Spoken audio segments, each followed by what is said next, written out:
Hari sidang Jumat rahimakumullah. Masjid adalah sebaik-baiknya tempat di muka bumi, tempat berkumpulnya kebaikan, tempat kita melaksanakan ketaatan, beribadah, berzikir, membaca Al-Quran, belajar agama. Bahkan di masa Nabi Sallallahu Alaihi Wasallam, semua kegiatan keumatan berpusat di masjid. Dari Abu Hurairah radhiyallahu anhu, Rasulullah sallallahu alaihi wasallam bersabda, "Hablul bilad minallahi masajidha wa bawadih al-bilad innallahi aswatuha." Tempat yang paling dicintai oleh Allah adalah masjid, dan tempat yang paling dibenci oleh Allah adalah pasar. Hadis riwayat Muslim. Sungguh sangat keterlaluan bila masjid dianggap sumber keburukan, radikalisme, bahkan terorisme, seolah-olah masjid adalah sumber masalah bagi negeri ini, sehingga harus diawasi dan dikontrol sebagaimana usulan kepala BNPT.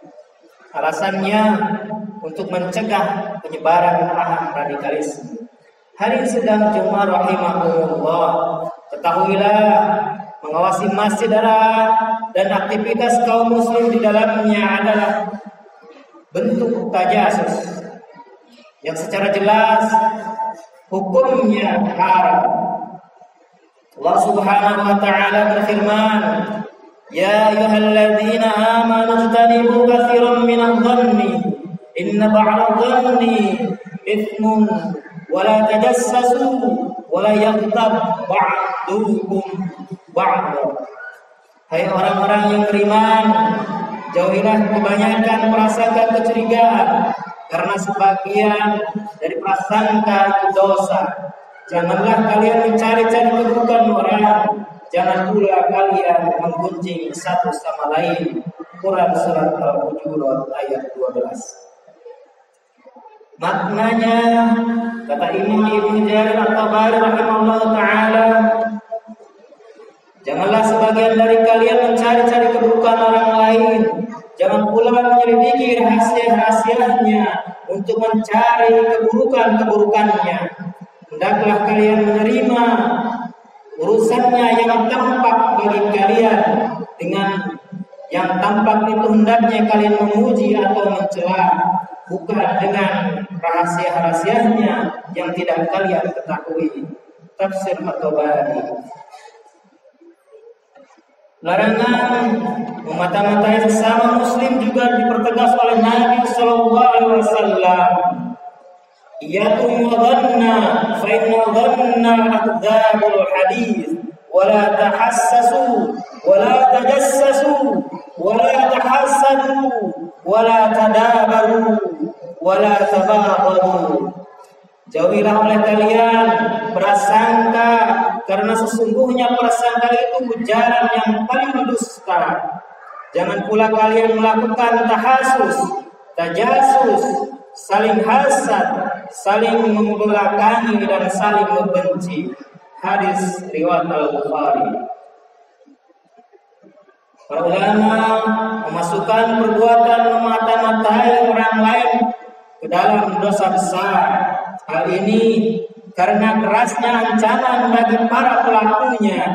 Rasulullah SAW bersabda, "Man istama'a ila haditsin qaumi wa hum lahu karihun aw yafirruna minhu subba fi udhnihi anuku yaumal qiyamah."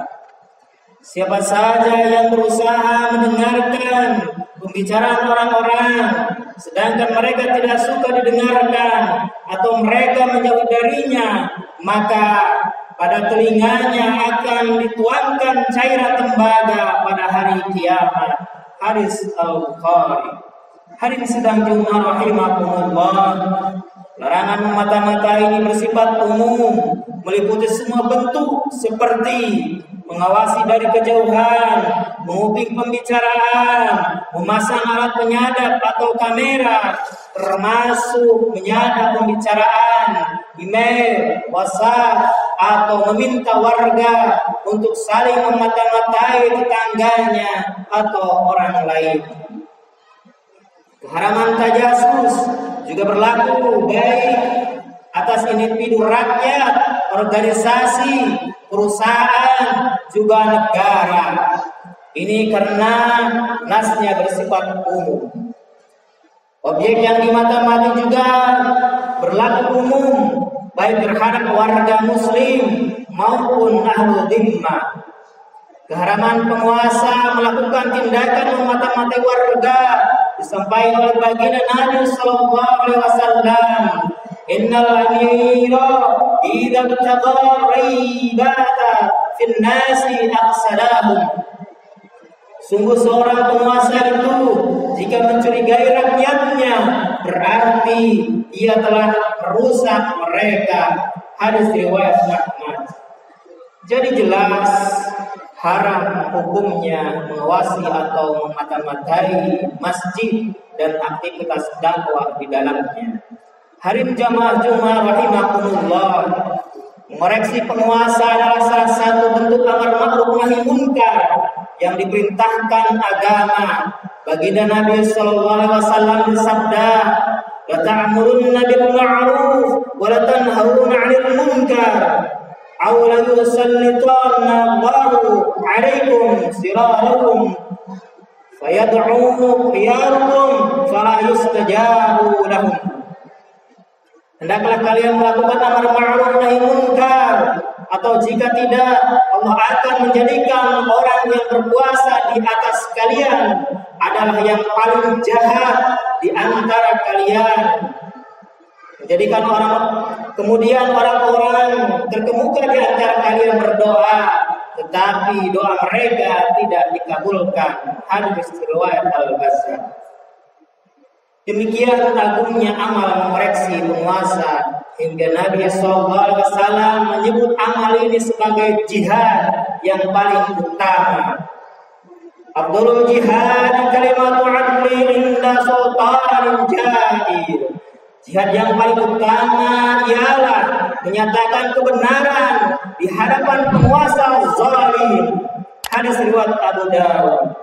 Karena itu mengoreksi penguasa bukanlah menjelek-jelekan penguasa atau ujaran kebencian. Ini adalah kewajiban setiap muslim yang menyaksikan kemunkaran di hadapannya, terutama yang dilakukan penguasa. Nabi SAW bersabda, "Man ra'a minkum munkaran falyughayyirhu biyadi, fa in lam yastati fa bilisani, fa in lam yastati fa biqalbi, wa dzalika ad'aful iman." Siapa saja di antara kalian yang melihat kemunkaran, ubahlah dengan tangannya. Jika tidak bisa, ubahlah dengan lisannya. Jika tidak bisa, ingkarilah dengan hatinya. Dan itu merupakan selemah-lemahnya iman. Hadis riwayat Muslim. Hadis sedang Jumat rahimakumullah.